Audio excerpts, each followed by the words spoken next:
In the headlines, fuel scarcity in Abuja takes toll on daily life, man-hour loss on long queues, commuters battle transport hike. National Association of Nigerian Students vows to respond to ASU 4-week strike.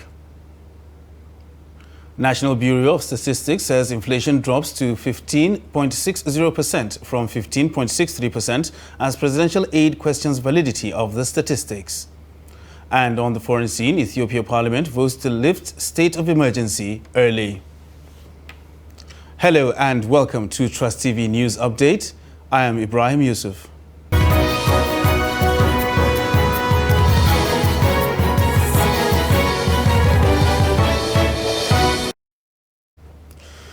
Lingering fuel scarcity in Abuja is taking its toll on motorists, whose frustration from man-hours lost on long queues translate into transport fare hike for commuters.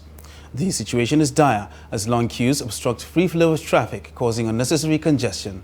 Trust TV's Nafisa Abdul-Al reports on the situation. Long queues persist across fueling stations in the FCT days after it was discovered that petrol being supplied into the country is adulterated. Although the NNPC and other stakeholders are trying to curb the problem, the situation still persists and has left Nigerians filled with frustration and anger over not just the situation but the overall economic situation of the country. The fuel scarcity issue has left motorists on long queues at filling stations as some abandon their vehicles, waiting their turn to purchase petrol. The situation is so sad, For one to abandon his office to come and seek for fuel is a very appalling situation. I've been here over 5 hours. I came in here around 6:30. They say they will start by 10. By 10:30 they kick off. So up till now, they are still hoping that before the end of today we'll get fuel. Well, black market, they are not helping matter. Just that if you are in a desperate situation, you patronize them. But what type of fuel are you buying? That is the thing. The situation now, because actually it's money a day here. Since 7 o'clock a day, I never get the fuel. I feel so uncomfortable for the fuel. If I get the fuel now, it's so far. So before I go to work now, time don't go.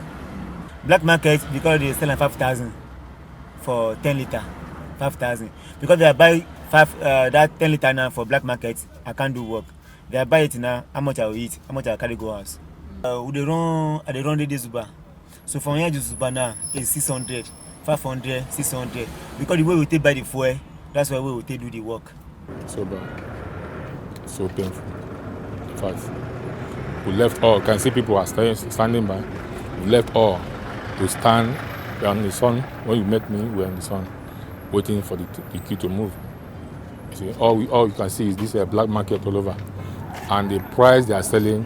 As at on Friday, I passed here. They told me 3,000. Today now they are calling 7,000. At least they say today is 6,000. So it's unbearable. New or not, we live on trust. We have trust that if we buy black market, we can be able to move around. If at the end of buying the black market, and your motor refuses to move, it is part of the trust. So it is terrible. Other passers-by and commuters are equally affected by the situation as heavy traffic congestion obstructs the free flow of vehicles. The fuel scarcity problem has forced many Nigerians into dire situations in the sense that they are purchasing petrol from black market sellers at exorbitant prices, even without being sure of the content of the product. Nafisa Abdul-Al, Trust TV News, Abuja. Director General of Michael Imodu Institute for Labour Studies and former Vice President, Nigeria Labour Congress, Isa Aremu, wants members of the Academic Staff Union of Universities, ASU, and government to look at likely consequences of incessant strike actions with a view to finding solutions to the university crisis. Aremu, in an interview with Trust TV, notes that children of the poor will be affected by the strike if the strike becomes a reality, as the rich will find an alternative. Nearly 10 million children, according to him, are already out of school and should not be burdened with a strike which could further compound the problem. The bigger picture in the case of what do you call it now, the university is the students. And in this case, students of the poor, who are going to who are going to lose their academic calendar. We are all children who came from humble home. Today, we are what we are today. If we shut down the public university, as we may possibly be said to do if this strike becomes a reality, the children of the rich will be going to school, who can go to private university. 10 million children are out of school in Nigeria. So when we say Nigeria is in trouble, Nigeria has grade. It has grade.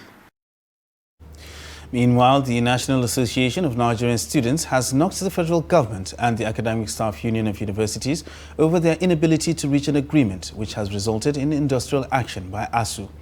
NANS, in a statement Monday, Vice President Asefon Sunday Adedayo threatened to embark on a nationwide protest to force lecturers back to class. The NANS president blamed both the government and ASU for the industrial action, saying that the student body expected both parties to reach a compromise and do all that was required to avert the strike. He said the government and ASU, by this action, send a direct message to Nigerian students to also take a position comfortable for its side of the table, irrespective of the implications. He added that NAN's collective response to the strike action will be made known in his Congress scheduled for February 17th. And the National Orientation Agency is collaborating with Independent Corrupt Practices and Other Related Offences Commission, ICPC, to develop a national integrity policy aimed at not only boosting the nation's international outlook, but also to imbibe the core values of integrity and trust among citizens. Director General of the agency, Garba Abari, said this during a patriotism orientation program in Abuja tagged "Fall in Love with Nigeria, my role in making Nigeria the Nigeria of my dreams." Abari said that Nigeria is gradually becoming one of the most disrespected nations in the world due to citizens' attitudes to one another and others. He added that Nigerians have gradually forgotten the labor of heroes past, calling on citizens to work with the government to promote peace and unity in the country. Passes through very difficult moments. We are all stakeholders in security and peace building, and we must all take action in supporting government's efforts in sustaining peace and security in the country. Our forefathers worked together to achieve independence for us, irrespective of their ethnic affiliations. We cannot afford to fritter away the dividends of the labors of our heroes past because of our newfound tendency for sectionalism and the parochial interests. We must note that while we used to be the most respected African nation for obvious reasons, we have gradually become one of the most vilified, one of the most scrutinized and disrespected nations on earth, largely because of our own poor attitudes to ourselves and others. We need, therefore, for a national salary discovery. The need, therefore, for a national salary discovery is incumbent on us. Any nation that fails to cultivate and bring its youth along in the process of nation building and development does so at its own peril. In realization of this treason, the ICPC introduced a number of platforms aimed at engaging young people effectively in the fight against corruption and the promotion of ethics and integrity. Notable among these platforms are the anti-corruption clubs that we have established over the years in secondary schools, the anti-corruption vanguards in tertiary institutions, and the NYC Anti-Corruption Community Development Service that we ingrain amongst core members. Now to political matters, where the Federal Capital Territory Council elections has thrown up challenges to the Independent National Electoral Commission (INEC) and other stakeholders in the nation's electoral process ahead of the 2023 elections. Failure of bimodal voter accreditation machine featured prominently again.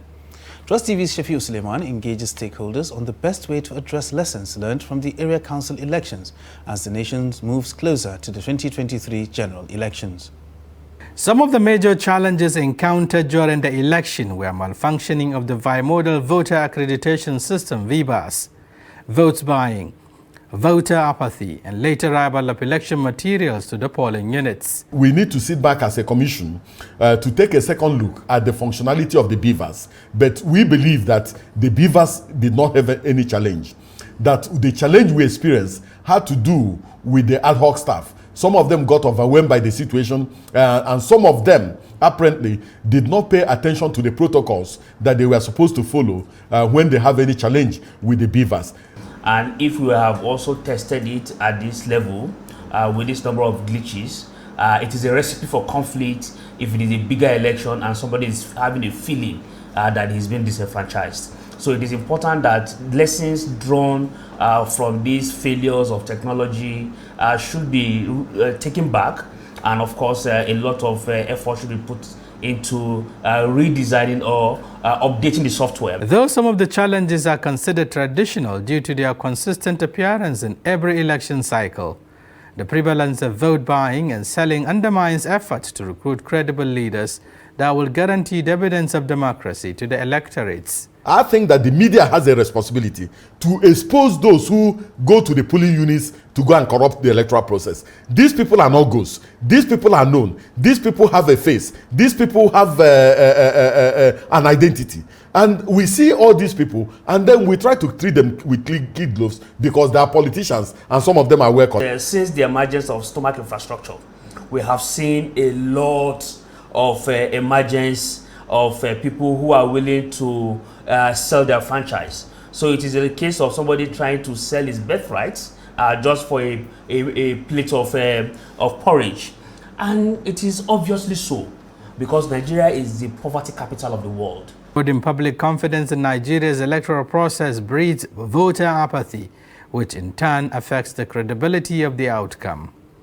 Addressing these challenges, stakeholders say, became imperative to restore citizens' confidence in the polity. There were a number of polling units that witnessed zero turnouts, and that for me is a very serious lesson. What does it tell us? It tells us very clearly that there are a number of people that are trying to ambush our democratic process. And the ambush of democracy will not come from any form of strangulation. It will come from apathy. When you put every infrastructure for voting in place and you don't find citizens turning out to vote, it tells you that there is a trust deficit. As far as the commission is concerned, the fingerprint technology and the facial technology has come to stay, and it's a global technology with global standards, and Nigeria is not an exception. And we believe that the beavers will lead us to a direction that will make our elections very, very clean, make our election conform to both regional and international standards. As the nation's electoral empire pledges to continue to perfect the processes and conduct of every election cycle, concerns remain on the need for stakeholders to support the electoral management body to deliver credible polls that will bring about the desired change in managing the affairs of the country. Shapir Suleiman, Trust TV News, Abuja. And still talking politics, All Progressives Congress APC crisis in Zamfara State deepens as the state government threatens to demolish offices of the former governor of the state, Abdul Aziz Yari-led faction of the APC in the state. Special advisor to the Zamfara State Governor on Urban Regional Planning, Anas Abdullahi, said he had served the Abdul Aziz Yari faction of the party with eviction notice to remove billboards or get it demolished. The report. The commissioner claimed that there is no any faction in Zamfara State except that of the governor, Bello Matawalais, and therefore all billboards of any APC in the state must be removed as they contravene the law establishing the Zamfara State Urban and Regional Planning Board, ZUREP. That APC office, they have not followed the rules for the ZUREP. Number one, no any paper and no any document, no any file that they come here and register before they flex the billboard. We cross-check and we find out before we go around. And we give them the quick notice, 48 hours to remove it. If they didn't remove it, so we know the action that we are going to take. I cannot tell anybody the action that we are going to take, but we are going to take what the law of ZUREP said. So as they come and flex the billboard and paint the logo of APC for their house, is wrong. The special advisor denies that the move is politically motivated, warning any development without approval for building or installation of billboard in the state from the board will not be spared. The only APC that we have is the one that Dr. Bello Matolle Maradon is leading. As let me tell you one thing, the national APC chairman, acting national APC chairman, Memalabuni, he come to Zamfara and he announced saying that they dissolve all the caretakers. And the leader of that APC is the governor, that Sabin governor. So anybody who want to join APC, you have to follow Dr. Bello Matolle Maradon, not Abdulaziz Yari. And he said even the membership card, he deserve it. No anyone, no any member out of Abdulaziz Yari that come and register for this new register. How am I going to call them as an APC member? They are not an APC member. Don't ever try to call them as an APC member. The special advisor, Anas Abdullahi, while on inspection around the state capital, Gusau, on a routine operation, appealed to political parties and their supporters to desist from placing illegal billboards and posters at the roundabout and other landmark infrastructures. He says the Zamfara State Urban and Regional Planning Board is poised to ensure residents of the state, especially developers and politicians, comply with the law for the overall progress and development of the state. You're watching Trust TV News Update. Still to come on the news, scarcity of yam inevitable? This and more after the break. Do stay with us. Hello and welcome to Trust TV News Update. I'm Zainab Bala. For more news, follow us across all our social media platforms.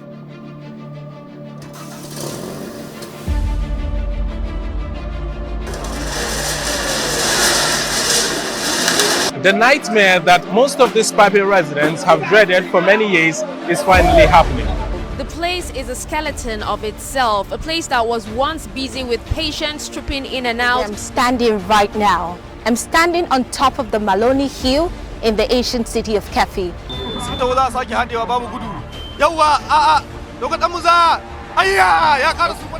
Cooperation. I know communities where they are contributing to buy locally manufactured gas to defend themselves.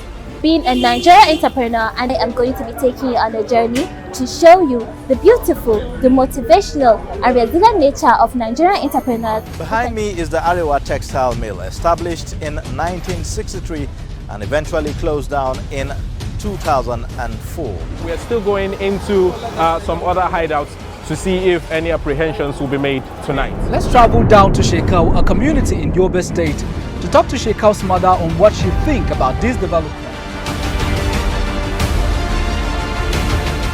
Well, even to be a magistrate is a funny thing.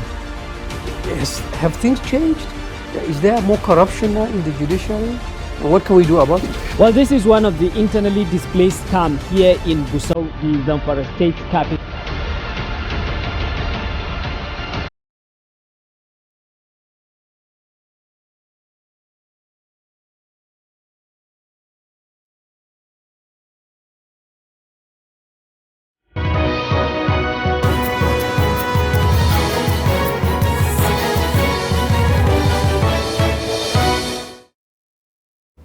Welcome back. You're still watching Trust TV News Update. Now a look at our top stories. Lingering fuel scarcity in Abuja is taking its toll on motorists whose frustration from man-hours lost on long queues translate into transport fare hike for commuters. And National Association of Nigerian Students has knocked the federal government and the Academic Staff Union of Universities over their inability to reach an agreement which has affected the students. And now, moving on to more news, the House of Representatives has passed a bill for the second reading of the establishment of a National Security Coordination Center for the country for all security agencies to coordinate their activities. The bill, co-sponsored by Ahmed Munir and Magaji Da'u Aliu, seeks to coordinate the activities of the various security agencies fighting insecurity, banditry and other security challenges in the country.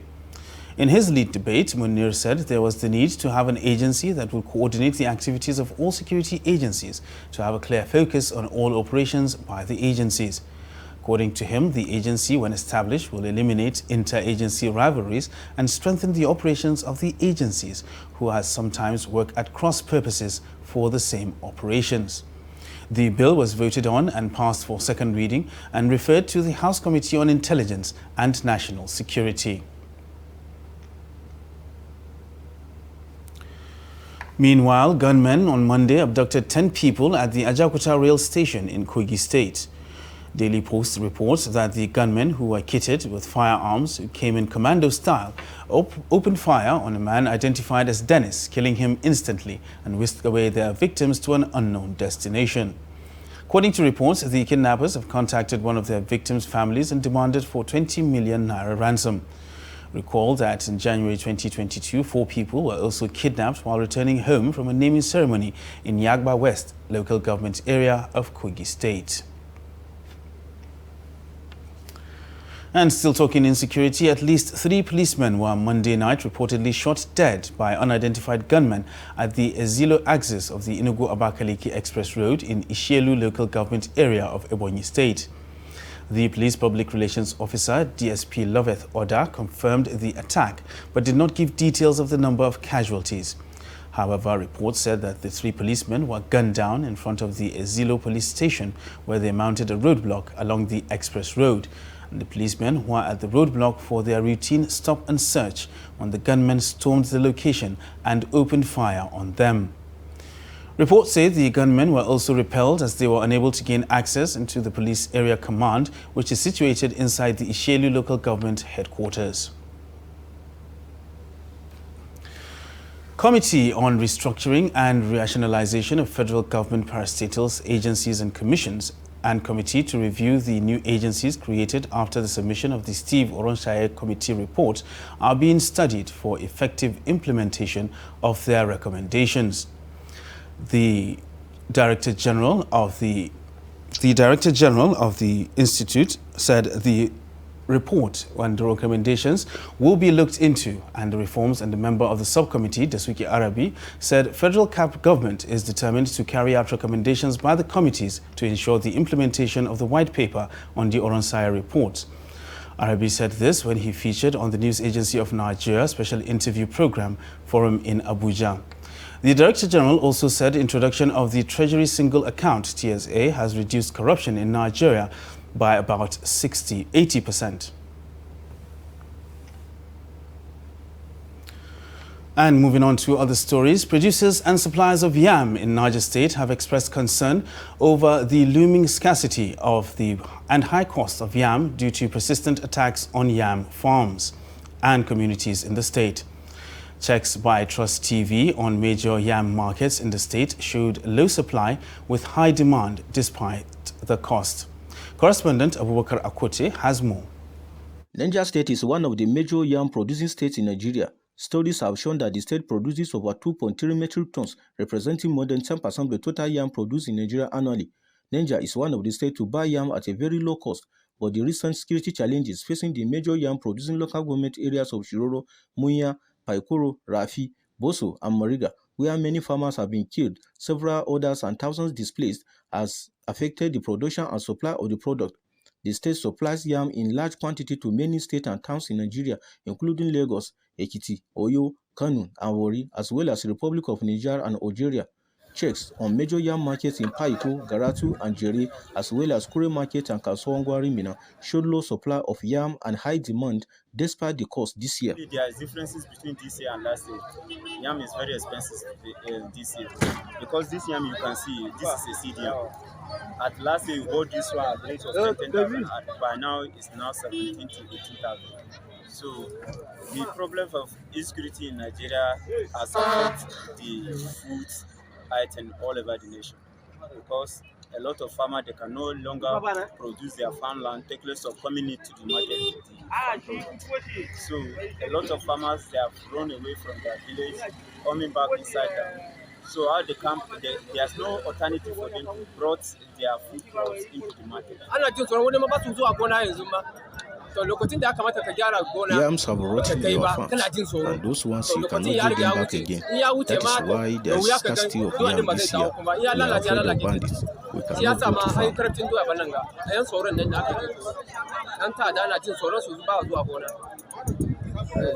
This year and last year, there's a lot of differences. Last year, trailer, you can full a trailer with 10 million naira. But this year, if you want to full a trailer, you have to hold 15 to 60 million naira. Yeah. And if you want to full 12 tire or 6 tire this year, 6 tire you can full with 7 to 7.5 to 8 million this year. And last year, it was not more than 4 million. Yeah. As the new rainy season draws closer, farmers have expressed worry over the non-availability and high cost of yam seedlings. A cross-section of yam sellers and farmers have predicted the looming scarcity of yam in the coming years if the current attacks on yam farming communities in the state persist. Abubakar Akote, Trust TV. And now to matters of the economy, where consumer price index, which measures inflation, has increased by 15.60% year-on-year in January 2022. The National Bureau of Statistics, NBS, stated this in its Consumer Price Index report for January 2022 released on Tuesday. According to the report, increases were recorded in all divisions that yielded headline index, adding that the 0.87 percentage points increase is lower than the rate recorded in January 2021 of 16.47%. The figure also shows that the headline inflation rate slowed down in January when compared to the same month in the previous year, while on month-on-month basis, the headline index increased to 1.47% in January 2022, which is 0.34 percentage points lower than the 1.82% recorded in December 2021.